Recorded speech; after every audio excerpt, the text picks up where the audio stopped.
ये एतराफ़ भी करना होगा कि ये दुनिया सिर्फ गोली चौड़ी वालों की मर्जी से चल सकती है। काश कुछ ऐसे लोग हों जो बुश और उसका साथ देने वालों को ये जता सके कि हर एक को अपनी करनी का फल भुगतना पड़ता है। टेररिज्म को मुंह तोड़ जवाब देना जरूरी है। कोई भी मुल्क जो है इस किस्म का बिहेवियर जो है अपने पड़ोसी से बर्दाश्त नहीं कर सकता। आज हमारे साथ पहुंचे हैं फिल्म मेकर महेश भट्ट, जो चंडीगढ़ आए हैं अपना प्ले द लास्ट सल्यूट लेके। और इस समय हम टैगोर थिएटर में ही हैं, प्ले चल रहा है, मैं भी कुछ प्ले देख के आई हूँ। जिस तरह से प्ले में दिखाया गया भट्ट साहब की अमेरिका ने किस तरह जो भी किया एंड किस तरह वो उससे इराक का नुकसान हुआ, इस प्ले को कितना रेलेवेंट समझते हैं आप आज के टाइम?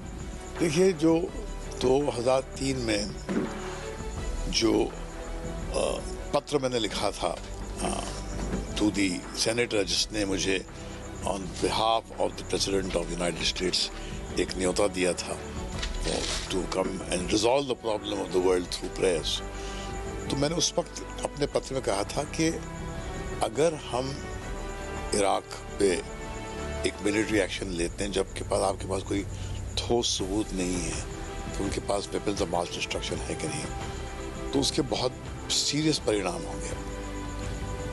और उसके बाद में सारी दुनिया के लोगों ने एक होकर आवाज़ उठाई थी, मुल्क ने क्या अमेरिका को रोकने की कोशिश की, मगर अमेरिका ने उनकी एक न सुनी।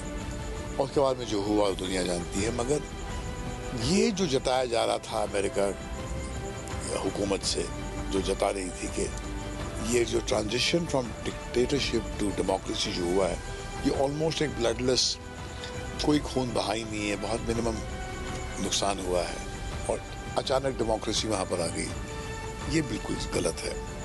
और ये जो प्ले है, मुंतज़र अल-ज़ैदी जो पत्रकार थे, उन्होंने अपनी ज़िंदगी की कहानी कहकर ये दर्शाया है कि बहुत खून बहा है मासूम लोगों का, और वर्ल्ड मीडिया इसके लिए जिम्मेदार है कि ये सच्चाई पिछले डेकेड में दुनिया के सामने आई ही नहीं। उसका दिल चाह रहा था कि मुंतज़र, अगर आज तूने ये काम नहीं किया तो जिंदगी भर अपना मुंह छिपाकर खाता रहेगा। एक मक्कार जिसने पूरे इराक को बर्बाद कर दिया, क्या उसे विदाई का बोसा नहीं देगा? उसके सीने पर विदाई का मेडल नहीं टांगेगा? उसे फेयरवेल किस नहीं देगा? क्या इराक की आवाम इसी तरह सर झुकाकर जिल्लत भरी जिंदगी जीती रहेगी? बता दे मुंतज़र, ये बुश इराक की आवाम न तुझे पसंद करती है और न तेरे चेले चपाटों को। मुंतज़र बता दे मुंतज़र। मुंतज़र बहुत गुस्से में था, उसका हाथ उसके जूते पर गया और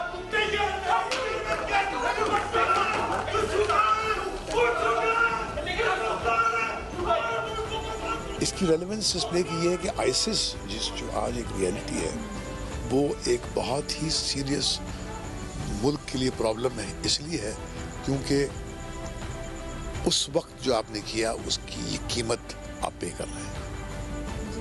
और जिस तरह से अब जो पाकिस्तान और इंडिया में हो रहा है, जो सर्जिकल स्ट्राइक्स हुई हैं, उसको आप फिर किस तरह से देखते हैं? देखिए, टेररिज्म को मुंह तोड़ जवाब देना ज़रूरी है।